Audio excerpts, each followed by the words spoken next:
Good afternoon, Yonkers. It's Freddie Vasquez. This is Basement Politics Unfiltered. Join me for the afternoon news break.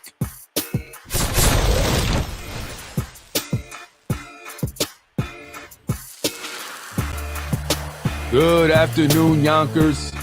I am Freddie Vasquez. This is the afternoon news break. It's hot out there. Try and stay cool. If you know anyone that's elderly, please check up on them. It's very hot. When is this heat wave going to be over? Maybe as soon as climate change is over.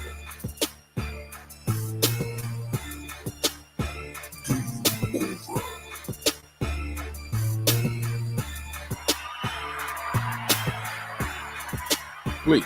Thank you. Good afternoon, folks. I'm Freddie Vasquez. This is Basement Politics Afternoon News Break. Right? I want to come on quickly just to talk about some things and then remind you folks to join me tonight. I hope to be joined by a guest, former YPD officer. Actually was a lieutenant at one point. So I want to talk about the Yonkers Police Department, the contract negotiations and just what it's like, being a Yonkers police officer and what they go through on a day-to-day. All right, so I think that should be interesting for folks who may be, interested in that. So join me tonight. Should be on by 8 tonight. So yeah, don't forget, right here on Basement Politics on Facebook or YouTube. Anyway, moving on. Road conditions. I was driving early and I did a quick video. I can't just stop, right? I want to just stop in the middle of the road and show you the actual street. I mean, there's like potholes, holes, manholes everywhere that are in need of repair and that are just really doing damage to your cars. And it's become to a point where you can't even avoid them, because if you try to avoid one pothole, you're going to go into another pothole, right? So it's like a bunch of potholes together, especially over there on South Broadway and Nepperhan Avenue, where I was driving earlier today, and I tried to show some of you guys, and I don't know if you were able to hear the car shaking and stuff, but it's very bad. You drive along Sawmill, horrible. They're doing a lot of construction, and it's like all of it is happening on one time. So it's a huge inconvenience, but more importantly, it does damage to your car. So it's costly at a time when, people are, everyone's having to watch what they're spending, inflation, everything else going up, right? I've already have to replace 2 tires, and I haven't had the car very long. And no one's going to be reimbursing me for that. So when are we going to see these streets improve? And are the, contractors like Con Edison and others that I see out there, Costa Construction also was doing some work on the roads. Are they going to repair these roads the way they, found them? Because many of the roads are worse than they were before.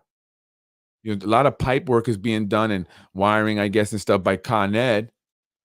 I don't know. I thought everyone was enrolling in Sustainable Westchester, where their vehicles at. I don't know what's going on with that. But anyway, so maybe it's a whole nother thing.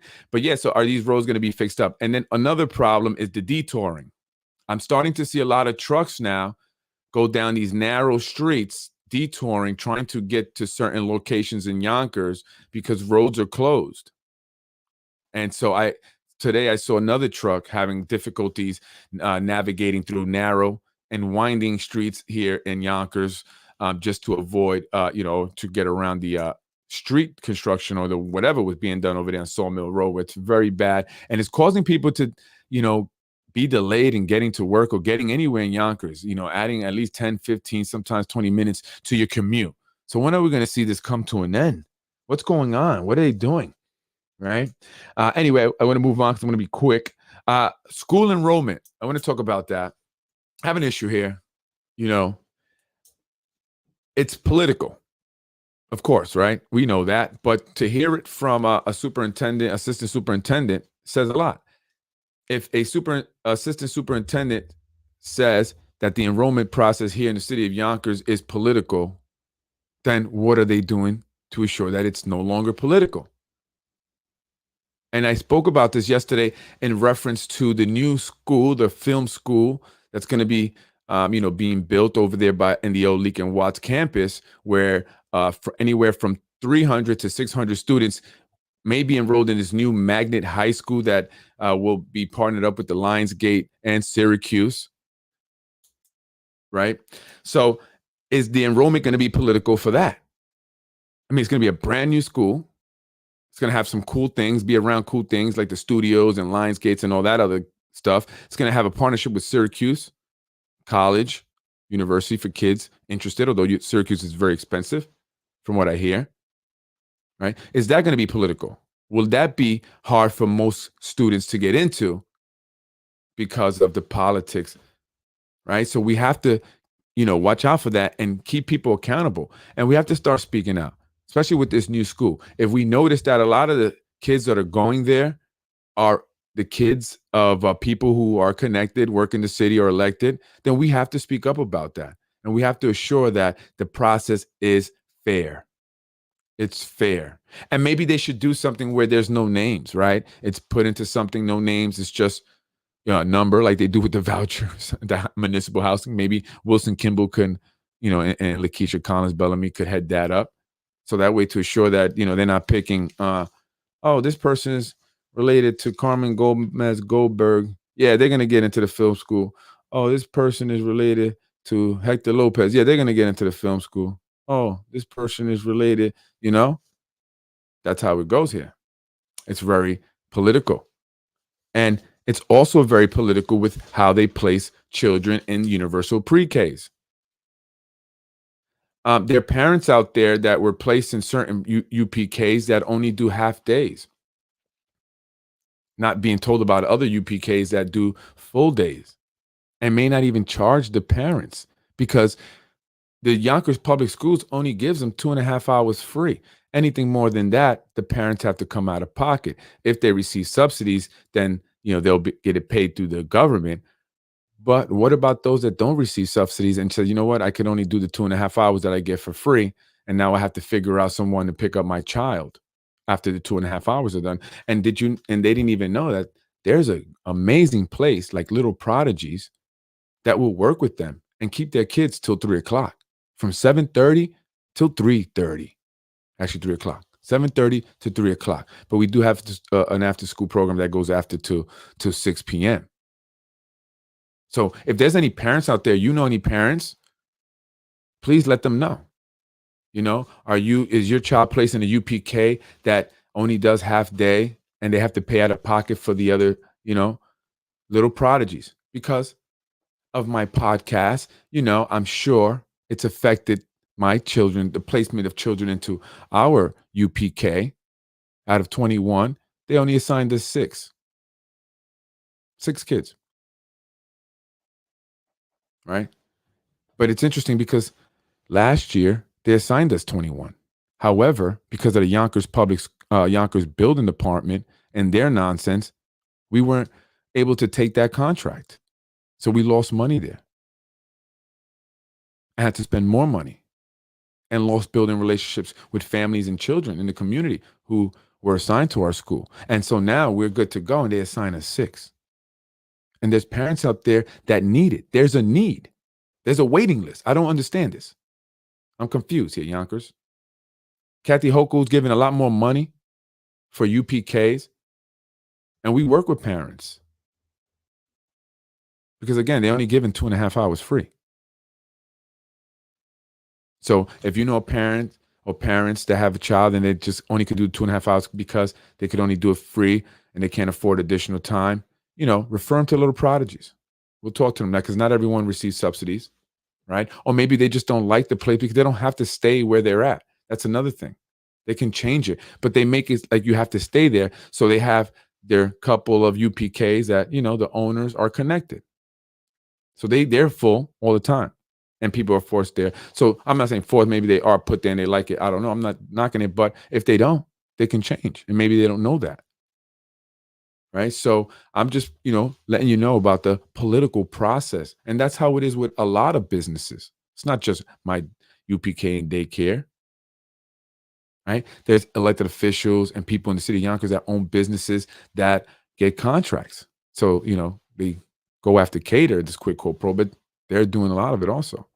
They're getting contracts for their businesses, whether they be delis, supermarkets, real estate companies, especially if you're a connected realtor, you are in the money, money, money, money, getting all the top listings, the $1 million and plus listings, right?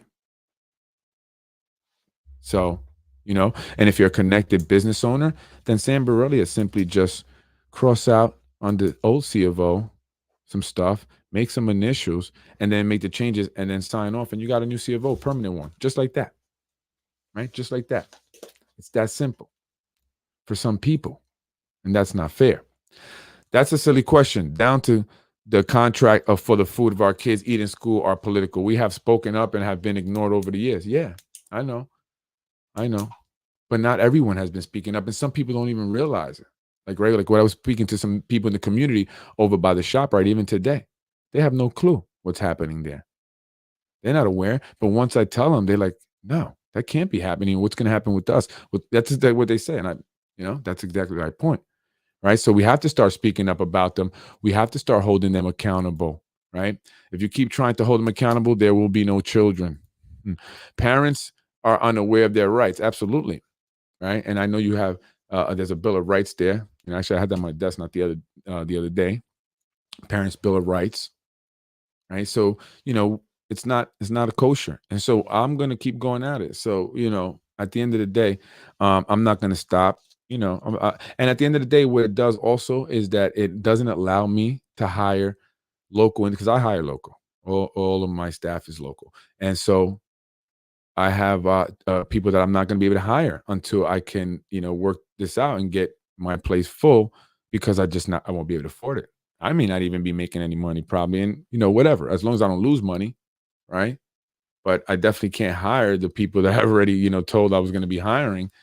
But unfortunately, I have to make some phone calls and say we have to, see what's going to happen, because everything is political. And so, this person, these two people actually may not have a job because of it. So it affects a lot of things, folks. And there's a need, there's a waiting list. So I don't get it. I don't understand.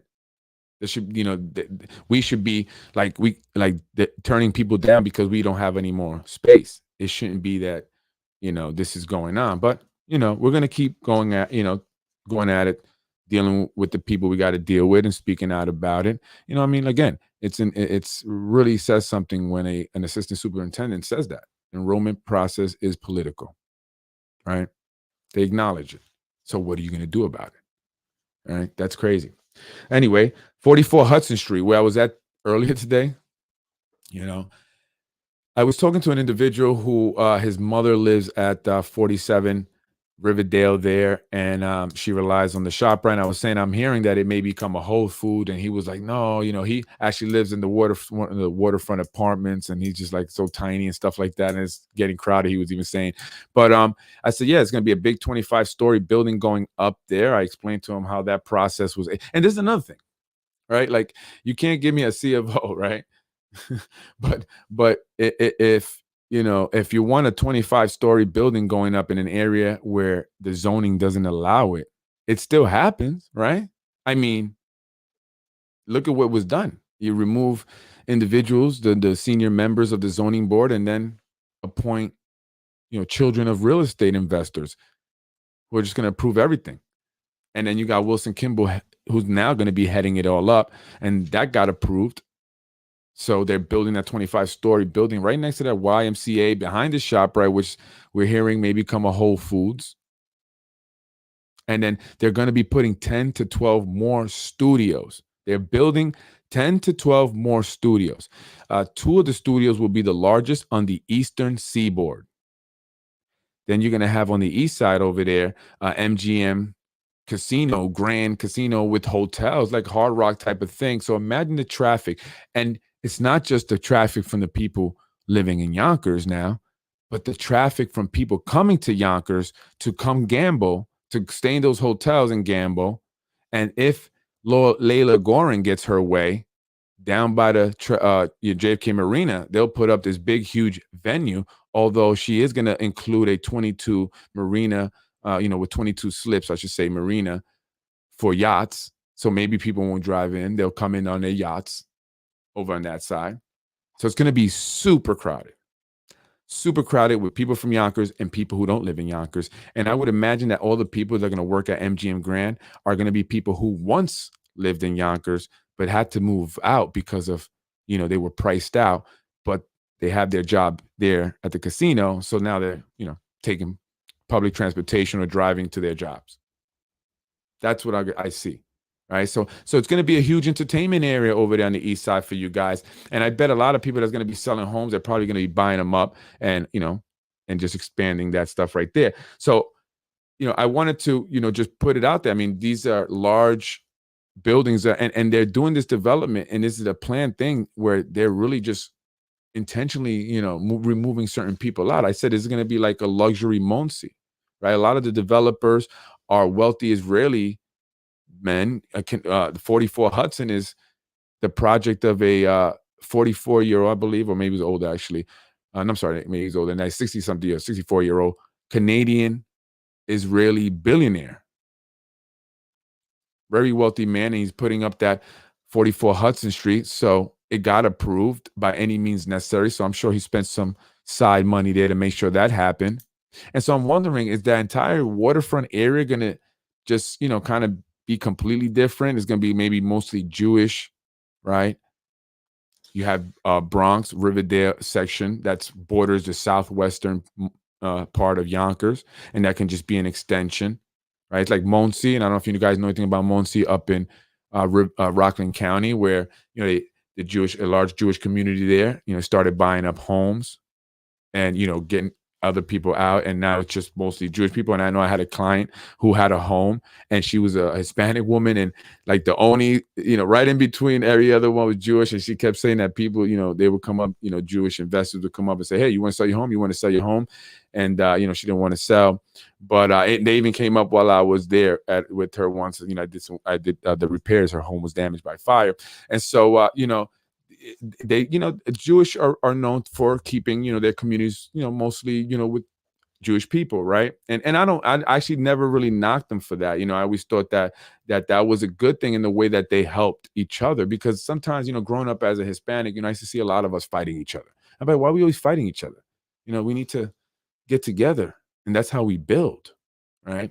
But that's what the Jewish, and even, you have Chinese Americans that do that very similar also. And that is actually a benefit to them. That definitely benefits them. But a lot of the developers here who are spending billions of dollars, Xtel, AMS, and now this gentleman over here at 44 Hudson, that's all Israeli money. All Israeli money. Layla Goren. And one of the biggest real estate agents that's, representing, I hear many times, both on the buy-in and the seller's end in these real estate deals, especially the massive ones like the $55 million Leak and Watts deal recently, is Rand Realty. Rand Realty is owned by a man named, I believe, Paul Adler, and Paul Adler is a Jewish man from Rockland County. So, I'm just starting to think, I mean, as I said, there's some, design to say, okay, we're going to make a Jewish community here, right here by the waterfront. And please don't make this about anti-Semitic stuff, okay? Because I'm actually, technically, if I trace my lineage back, I'm Sephardic Jew, right? I don't practice Jewish religion. I don't practice any religion. My faith is directly to God, and I speak to him like that. But, so, and I don't discriminate. I like everybody. I love everybody. I just don't like, when people discriminate, right? Because that's almost like a discrimination. And I've dealt with Jewish business owners, and they've said flat out, many Jewish people and businesses and business owners and their clients only want to do business with Jewish people. So is that not discrimination? Is that not racist or whatever? Right? That's a little bit discriminatory. They told me that flat out several times. I don't get offended much. So I'm just starting to think, folks, what's going on here? Whole Foods, many, Israeli developers spending billions of dollars here to build these luxury developments, and even the low income ones, right? They're bragging about that they're renovating them. They're adding all the same amenities that the luxury apartments have down at the waterfront.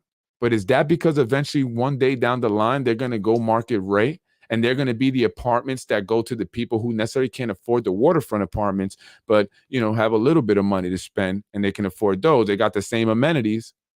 They look the same, and it's not like the apartments down by the waterfront are very big.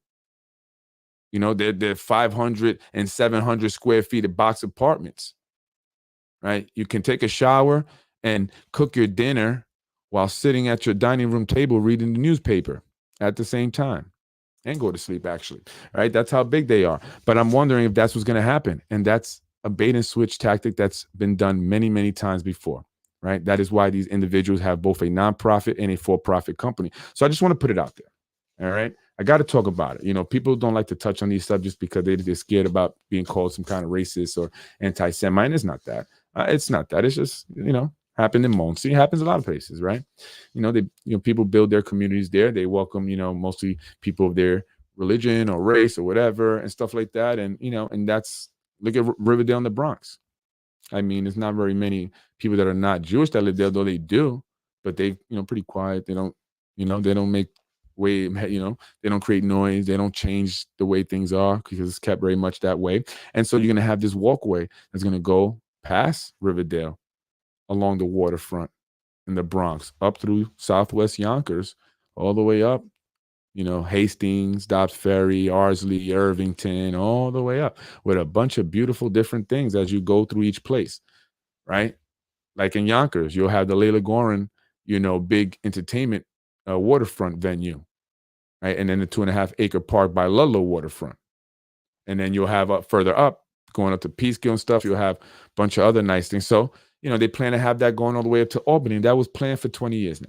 So is it all intentional? Are they removing us poor Hispanics, Blacks, even Italians, Portuguese, Jordanian community, right? Irish, Italian, that's it, you guys. I'm Freddie Vasquez. Folks, join me tonight. I was going to even be on this long. I'm going to be on with a former Yonkers police officer to discuss the recent contract negotiation. What's that like? What's it like being a police officer? This individual made it all the way up to lieutenant. That's right, lieutenant. So he knows a bit about the Yonkers Police Department. So let's talk about it. Join me. Give us a little inside, perspective of how it is and what's going on there. You know, how it was once and how it is now, and we can make the comparison. So join me. That should be very interesting. And don't forget, John Cater will join me next week on Basement Politics. Peace out.